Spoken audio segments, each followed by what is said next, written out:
आप सभी को जय श्री कृष्णा। मेरा नाम आनंद यादव है। आप यादव व्लॉग देख रहे हैं और मेरी मौजूदगी इस समय जिला झज्जर और गांव का नाम है पटौदा, हरियाणा में मौजूद हूं। और यादव जोड़ो यात्रा निकल रही है। क्यों निकल रही है? क्योंकि अहीर रेजिमेंट को लेकर के यादव जोड़ो यात्रा निकालनी बहुत ज़रूरी है और सभी लोगों से बातचीत होगी। और यहाँ पर अहीर रेजिमेंट जो है, जिसकी मांग बहुत दिनों से चल रही है, उसी को लेकर के अब ज़रूरत पड़ी कि यादव समाज को जोड़ने के लिए एक यात्रा निकाली जाए। वो यात्रा निकाली जा चुकी है, जो कि नसीबपुर नारनौल से चल के खेड़की दौला जो टोल प्लाजा है, वहाँ पर जो फरवरी से जो अनिश्चितकालीन धरना चल रहा है, वहाँ तक जाएंगे सभी साथी। पैदल चल रहे हैं। सबसे बड़ी बात, पैरों में छाले पड़ चुके हैं। अभी मैं जब खबर दिखा रहा हूँ, रात की घड़ी में 11 बज रहे हैं, लेकिन खबर दिखाना बहुत ज़रूरी है। कल वीडियो आएगी, देखिएगा। और ये सभी लोगों से बातचीत करेंगे जो साथी हैं। रात का यहाँ पर विश्राम है, कल फिर सुबह यहाँ से यात्रा निकलेगी। और कालू यादव जी आए हैं नोएडा से, मैं खुद आया हूँ, रात में हम लोग यहाँ पर आए हैं। हम लोग पूरा इनका सहयोग करेंगे, बातचीत करते हैं। जब तक रेजिमेंट मिल नहीं आता तब तक ये लगातार यात्रा चलती रहेगी। आप थोड़ा आगे आ जाइए। पैरों में छाले पड़ चुके हैं, पैर छाले दिखा दिए। थोड़ा आप आगे आ जाइए। पैरों में छाले पड़ चुके हैं और फिर भी यात्रा और रेजिमेंट के लिए लड़ाई जारी है। सरकार कब तक मानेगी? अब तो सरकार गिरफ्तार भी कर रही है, जेल में डाल रही है हम लोगों को। देखिए, सरकार से हमने शांतिपूर्वक मांगते मांगते कई महीने हो चुके हैं। सरकार हमारी बात को सुन नहीं रही है, जिसको लेकर अब ये समय आ चुका है, क्योंकि 9 महीने से हम बड़ी शांतिपूर्वक तरीके से आंदोलन कर रहे हैं। चाहे 23 मार्च की बात हो, तब भी हमने शक्ति प्रदर्शन खेड़की दौला धरना स्थल पर किया था और लाखों की तादाद में पूरे देश से यादव और पूरी 36 बिरादरियों ने आके उस मांग का समर्थन किया था। काफ़ी एमएलए, मंत्री और कम से कम 15 से 16 एमपी अलग अलग पार्टियों के आके उन्होंने समर्थन किया था। पर सरकार के कान खुल नहीं रहे। वो इतनी गूंगी बहरी सरकार हो चुकी है कि वो इस मांग पे कोई बात करने के लिए ही राजी नहीं है, जिसको लेकर एक 18 नवंबर को कॉल दी गई थी कि चक्का जाम की। पर सरकार ने जो बर्बरता हमारे समाज के बुजुर्ग नौजवान साथियों, माताओं, बहनों पर एक लाठी चार्ज कर और उस धरने को पूरा खराब करने का जो षड्यंत्र सरकार ने रचा गया इस कौम को बदनाम करने के लिए, उसको लेकर कहीं ना कहीं पूरे समाज में रोष था। जिसको लेकर एक यात्रा डिसाइड हुई कि भाई नारनौल नसीबपुर से अब वो समय आ चुका है कि यादवों को अब संघर्ष रोड पर उतर कर करना पड़ेगा, क्योंकि अब शांतिपूर्वक मांगने से सरकार सुन नहीं रही है। अब हमें वो समय आ गया कि इस आंदोलन को उग्र करना पड़ेगा, नेताओं के घेराव करने पड़ेंगे, रोड को रोकना पड़ेगा, बलिदान देनी पड़ेगी, कुर्बानियां देनी पड़ेगी। जिसको लेकर नारनौल नसीबपुर से यही यात्रा 10 तारीख को शुरुआत हुई थी और इसमें बहुत बड़ा समर्थन नारनौल से भी मिला, महेंद्रगढ़ से भी मिला, रेवाड़ी से भी मिला और पटौदा से भी मिला। आपने देखा होगा इस यात्रा में तकरीबन हर डेली 3-3, 4-4 हज़ार लोग इस यात्रा में शामिल हो रहे हैं और बड़ी मजबूत तरीके से। और 18 दिसंबर को एक बहुत बड़ी महापंचायत फिर से खेड़की दौला में होने जा रही है, जो इस गूंगी बहरी सरकार के खिलाफ बड़ा एक्शन लेगी। सरदारी जो सरकार आज देश में विराजमान है, भारतीय जनता पार्टी की सरकार, वो कहीं ना कहीं यादवों ने कई समर्थन से आज वो इस सत्ता पर बैठ पाई है। आज उन्हीं यादवों की आवाज़ को आज दबाया जा रहा है। हमारे प्राइम मिनिस्टर नरेंद्र मोदी जी ने जो पहली रैली 2013 के अंदर की थी, वो इसी अहीरवाल क्षेत्र में रेवाड़ी में सैनिकों की रैली की थी और उन्होंने आश्वासन दिया था कि इस अहीर रेजिमेंट का गठन हम करेंगे। पर कहीं ना कहीं जैसे ही भारतीय जनता पार्टी की सरकार सत्ता में आई, उसके बाद सारी मांगों को उन्होंने भुला दिया। दो बार आ गई है। बिल्कुल 2 बार आ गई है और दूसरी बार भी हम यहाँ की जनता ने और भी दूर के यादवों ने पूरा समर्थन किया था। पर कहीं ना कहीं यादवों को अभी इस बात का महसूस होने लग गया है कि ये भारतीय जनता पार्टी की सरकार कहीं ना कहीं कुछ बड़े लोगों की सरकार है, ये अब आम जनता की और इस यादव समाज की सरकार नहीं है। बातचीत करता हूँ मैं। देखिए, पैरों में छाले हैं, लेकिन रेजिमेंट की जो लड़ाई है, जो हमारा संघर्ष है, हमारा जो एक गौरवशाली इतिहास है, उसी के बेस पर हम लोग रेजिमेंट की मांग करते हैं। और ऐसी बात नहीं है कोई हम नई मांग करते हैं। अगर सेना में पहले कितनी बार बात हो चुकी है कि सिख है रेजिमेंट है, राजपूताना है, राजपूताना के 2 रेजिमेंटें हैं, गोरखा है, तमाम रेजिमेंटें हैं, तो अहीर रेजिमेंट क्यों नहीं है? सब कुछ हमारे पास। कितनी बार बात हो चुकी है हम लोगों के रेजिमेंट के ऊपर लेकर के। रात में हम 11 बजे पटौदा गांव में बैठे हैं, यात्रा चल रही है। अब तो समाज के लड़के पैदल भी चल रहे हैं, पैरों में छाले भी पड़ रहे हैं, जेल भी जा रहे हैं, लाठियां भी खा रहे हैं सरकारों से। अब क्या मांग रहा है ऐसी सरकार, और क्या मांगेगी हमसे, क्या चाहिए सरकार को? मैं सबसे पहले यादव ब्लॉग चैनल के माध्यम से आप सभी देख रहे दर्शकों को मैं सबसे पहले नमन नमस्कार करता हूं। जय श्री कृष्णा। साथियों, मैं धन्यवाद करता हूं आनंद भाई आपका भी। आप दिखा रहे हैं कि अभी मैं पाटौदा में मौजूद हैं, झज्जर ज़िले में। आप देख रहे हैं संयुक्त अहीर रेजिमेंट की जो यात्रा नसीबपुर नारनौल से चल करके खेड़ की दौला में जा रही है। आज अपना ठहराव आप स्टे पाटौदा गांव में है। आज पाटौदा गांव के तमाम सरदारी ने हमारी इस रेजिमेंट यात्रा का जो है बहुत समर्थन किया। पूरा मान सम्मान, हज़ारों की तादाद में लोग मौजूद रहे। आप देख रहे हैं इन छालों को देख करके मैं अपने यादव समाज के तमाम लोगों से कहना चाहता हूं, हमारे अरुण राव भाई खेड़ की दौला से, जिन्होंने अहीर रेजिमेंट के इस धरने को लेकर के अपना तन मन धन सब कुछ समर्पित कर दिया है समाज के लिए। तो मेरे साथियों, आपका भी कहीं ना कहीं सभी का योगदान है, सभी का आशीर्वाद है, जो इन छालों को भी नहीं देख रहे हैं। और मैं आपके चैनल के माध्यम से अपनी तमाम यादव बिरादरी के लोगों से कहना चाहूँगा, सरकार से भी कहना चाहूँगा, ये कहीं ना कहीं हमारा कोई निजी स्वार्थ नहीं है।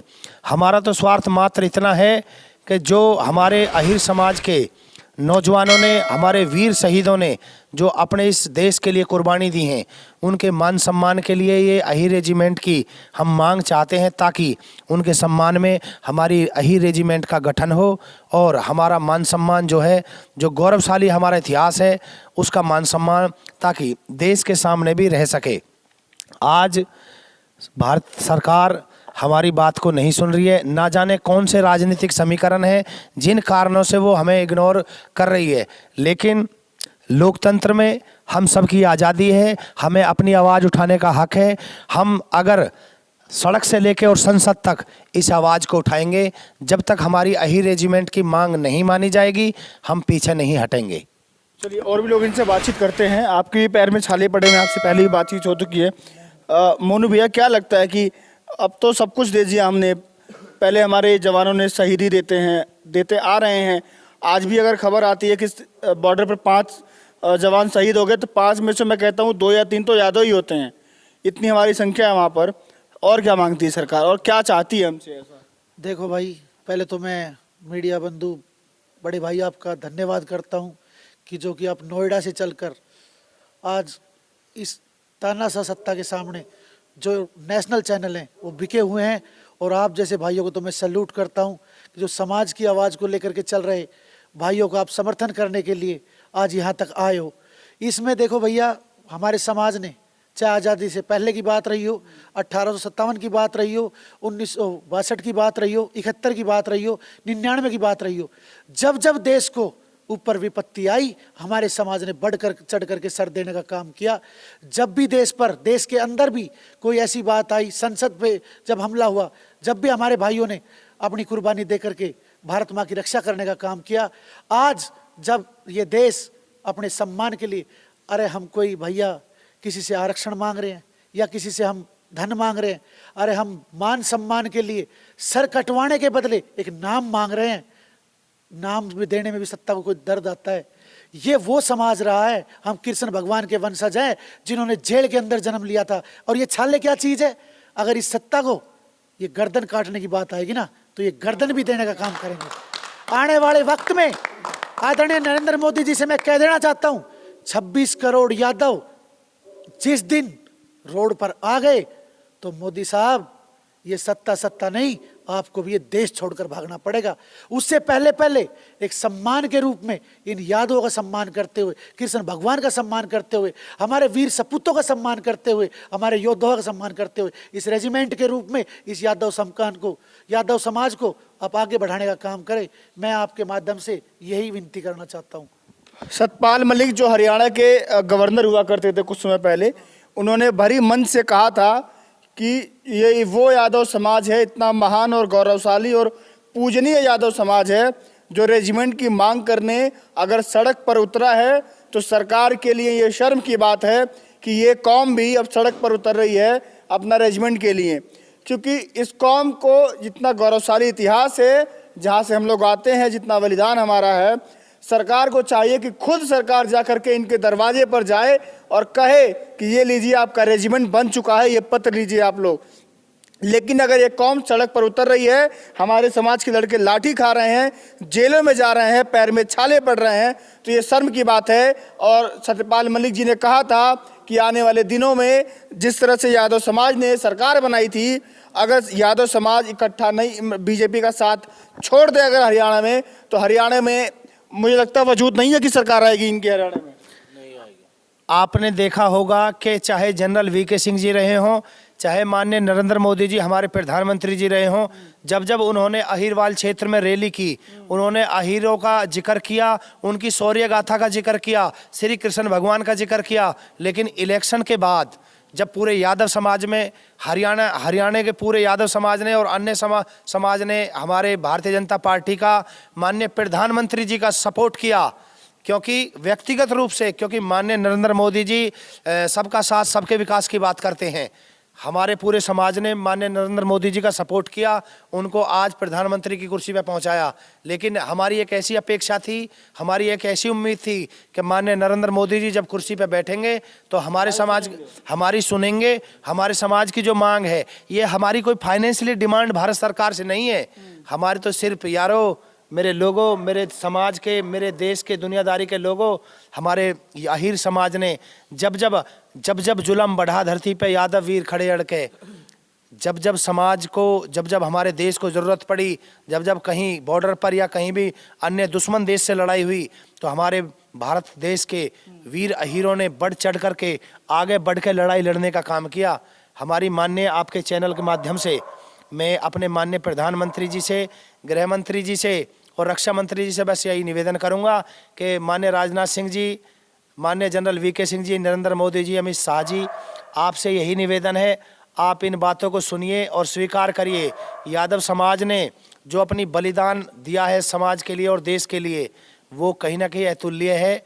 आपको ये बात समझनी पड़ेगी। जैसे आपने अभी कहा कि भारत सरकार को खुद सोचना चाहिए, हमारे समाज को तो खुद दरवाजे पर आकर के भारत सरकार को कहना चाहिए कि यादव समाज वास्तव में वो समाज है जिसने देश के लिए अपने लालों को खोया है, अपने ना जाने कितने सरों को उतरवाया है, और भारत माँ के श्री चरणों में मेरे भारत के इस वीरों ने, वीर अहीरों ने अपने सिरों की बलि दी है, तो उनको समझना पड़ेगा। मैं आप सभी से कहूँगा, आखिर कब तक आप घरों में बैठे रहेंगे?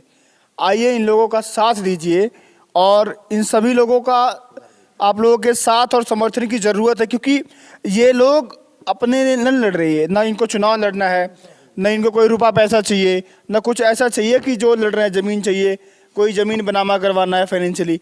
ये अपने समाज के लिए लड़ रहे हैं, हक के लिए लड़ रहे हैं, और सरकारों से लड़ रहे हैं हम लोग। तो आप लोग भी साथ दीजिए, सोशल मीडिया पर साथ दीजिए, एक्टिव होइए, आइए, शामिल होइए। लोकतंत्र में सरकारें जनसंख्या जो संख्या से डरती हैं, संख्या बल जिसकी तरफ ज़्यादा होगा सरकार उसकी बनती है लोकतंत्र में। इस समय बीजेपी के साथ है, बीजेपी की सरकार है, सवाल पूछिए, आपका अधिकार है। स्वागत है आपका। जय श्री कृष्णा। सरकार क्या चाहती है आखिर? बीजेपी को यादवों ने हरियाणा में, यादवों ने बीजेपी को हरियाणा में बहुत साथ दिया है, अभी भी सत्ता में है वो, यादव का बहुत समर्थन है। 13 में रैली हुई थी मोदी जी की, जब पीएम कैंडिडेट के चेहरा थे, उन्होंने सैनिकों से कहा था, वादा किया था, अब वो वादा क्यों बोल रहे हैं वो? सभी को जय श्री कृष्णा। आपके चैनल के माध्यम से मैं सबसे पहले तो अपने यादव बंधुओं से कहना चाहूँगा कि जो ये हमारी अही रेजिमेंट की मांग मुहिम जो खिड़की दौला से जो चली है और कई सालों से पहले भी चल रही थी, लेकिन हमारे नौजवान साथियों ने, अरुण यादव जी ने, मोनू जी ने और इनकी पूरी टीम जो कमेटी है, इन्होंने जो ये मुहिम चलाई है, इन्होंने कौम को जगाने के लिए ये मुहिम चलाई है। और मैं अपने यादव बंधुओं से कहना चाहता हूँ, भारत वर्ष के अंदर हम 26 करोड़ यदुवंशी हैं, तो 26 करोड़ यदुवंशियों को जागना पड़ेगा। और सरकार से ये मांग हमने रख दी और पूरे भारतवर्ष में हमने जोर शोर से सड़कों पे उतर के इस मांग का पुरजोर समर्थन करना पड़ेगा। आज पाटौदा गांव की धरा पर जिला झज्जर हरियाणा के अंदर ये पद यात्रा जो चली है अरुण यादव जी के नेतृत्व में, उसका हम समस्त ग्रामवासी इस पद यात्रा का तहे दिल से स्वागत करते हैं। और आज हमारे गांव के मोजीजान आदमियों ने, क्षेत्र के मोजीजान आदमी थे, उन्होंने सभी ने इसका समर्थन किया है और आगे भी इसका समर्थन करेगी। और कालूराम भाई, कालू यादव जो आए हैं उत्तर प्रदेश से, नोएडा से, उनका भी हम स्वागत करते हैं और समाज के लिए अच्छा काम कर रहे हैं। ये टीम का पूरी का हम तहे दिल से स्वागत है। और मैं सरकार से निवेदन करता हूं कि हरियाणा के अंदर लोकसभा में 10 की 10 सीट जिता के हरियाणा वासियों ने, यादवों ने, 36 बिरादरी ने एक होकर के और इनको बनाने का काम किया, 10 की 10 लोकसभा सीट जिताने का काम किया। तो हमारी एक छोटी सी मांग है, जो अहीरों की जो मांग है वो बलिदान देने के लिए मांग है। हमारी कोई वैसी मांग नहीं है कि भाई हमारे कंधे पर जो है अहीर रेजिमेंट का नाम है। आप लोग भी आइए और समर्थन दीजिए। और खत्म करता हूँ मैं, भैया कुछ कहना चाहते हैं? देखिए, जो है रेजिमेंट की मांग है, एक पहली हमारी ऐसी एक कौम है जो देश पे मर मिटने के लिए नाम मांग रही है। देखिए, देश पे मर मिटने के लिए भाई हम मर मिटेंगे देश की रक्षा के लिए। और सभी जितने भी हमारे यादव भाई और भी लोग इस चैनल से आपसे जुड़े हुए, मैं सबसे एक बात बताना चाहता हूँ कि ये देखो हमारे भाई कालू भाई, ये रात को चलकर आए हैं और इस यात्रा में शामिल हुए हैं। तो मैं आप सभी से एक विनती करता हूं कि आप अपने माध्यम से, चाहे आप फेसबुक के माध्यम से, घर से आपके पास समय ना हो तो डेली एक पोस्ट अहीर रेजिमेंट की जरूर करें और अपने अपने गांव में, अपने अपने ज़िले में लोगों को जोड़े और मजबूत करे इस समाज को भी, और इस मांग को बड़ी मजबूत तरीके से उठाए। क्योंकि ये मांग हरियाणा से नहीं बनने वाली। इस मांग के लिए हमें पूरे देश के यादवों का समर्थन चाहिए। जो भाई भी जहाँ से है, चाहे यूपी से है, चाहे कोई बिहार से है, चाहे कोई झारखंड से, जहाँ से भी जो भाई है, वो अपने अपने ज़िले में, अपने अपने गांव में, अपने अपने घर में हर स्तर पर इस लड़ाई को, मुहिम को छेड़े। और ये आंदोलन अब पूरे देश के अंदर फैल चुका है। इस आंदोलन को मजबूत करें। यदुवंशियों भाइयों, पहले बार ये मौका हमें मिला है, इस मौके को छोड़ना नहीं। क्योंकि ये बात अब रेजिमेंट तक सीमित नहीं रही, ये कहीं ना कहीं बात अब हमारे यादवों के मान सम्मान तक आ चुकी है। ये लड़ाई अब हमारे मूंछों और पगड़ी तक आ चुकी है। तो आप सभी भाइयों से मैं निवेदन करता हूँ, इस भाई के चैनल से, क्योंकि आज के समय में आपको पता है जितना भी मीडिया है वो सब सरकार का बंदी हो चुका है, वो कहीं तक हमारी बातों को पहुँचने नहीं देता। तो छोटी छोटी चैनलों के माध्यम से हम अपनी बात आप तक पहुंचा रहे। आप सभी भाई ये पहुंचे, इन भाइयों का हौसला देखो। कालू भाई जो समाज के लिए उठकर इतनी दूर से इस यात्रा में शामिल, और पहले भी हम यूपी में जहाँ कहीं भी 2-4 जगह, अलीगढ़ में भी गए हैं, नोएडा में भी गए हैं, और भी जगह गए हैं, वहाँ भी ये भाई बढ़ चढ़कर अहीर रेजिमेंट की आवाज़ को उठाते हैं और अपना समर्थन करते हैं। इनसे कुछ सीख लिए और आप लोग जरूर इस आवाज़ को उठाइए, ये हमारी आपसे विनती है भाइयों। क्या नाम है आपका? मैं ऑनरी फ्लाइट राजेंद्र कुमार यादव, मैं जज्जर से बिलोंग करता हूँ। मैं एक बात बताना चाहता हूँ, हरियाणा के अंदर जब भी कोई सरकार बनती है वो साउथ हरियाणा की वजह से बनती है, चाहे वो कांग्रेस की पार्टी हो चाहे भारतीय जनता पार्टी की। और हरियाणा के अंदर भारतीय जनता पार्टी का कोई वजूद नहीं था, सिर्फ और सिर्फ साउथ हरियाणा की वजह से ये सत्ता में आई, पहली बार भी आई और दूसरी बार। और मैं आपको बता रहा हूँ, मैं आगे आने वाले भविष्य की बता रहा हूँ, ये सरकार हरियाणा में बिल्कुल नहीं आएगी। अगर ये अहीर रेजिमेंट की गठन की मांग करेंगे और बनवाएंगे तो ये सरकार दोबारा आ जाएगी। 23 में चुनाव है, 24 में? 2024 में बिल्कुल नहीं आएगी। और अहीरवाल पूरा इसका विरोध करेगा। और हम उससे पहले ही खेड़की दौला जो हमारा अहीर रेजिमेंट का संगठन है, वो पहले ही इसकी हम बगावत। हमें राजनीतिक होना पड़ेगा, मजबूरी में होना पड़ेगा हमें, क्योंकि ये लड़ाई भी राजनीति का कहीं ना कहीं, क्योंकि ये इसका जो मामला है जो सुलझेगा वो जा करके लोकसभा में ही सुलझेगा। तो वहाँ पर हमारा संख्या बल होना चाहिए, जो हमारी बातें मानेगा उसी की बात हम भी मानेंगे। और जो वादा आप किए हैं वो वादे को निभाइए। रेजिमेंट की बात है, रेजिमेंट मंगाइए। कब तक हमारे समाज के लड़के लाठी डंडे खाएंगे, जेलों में जाएंगे, छाले पड़ेंगे? सही सादत हम पे है, सब कुछ हम पे है। रेजिमेंट की बात है, रेजिमेंट आपको देना पड़ेगा। अभी के लिए जय श्री कृष्ण।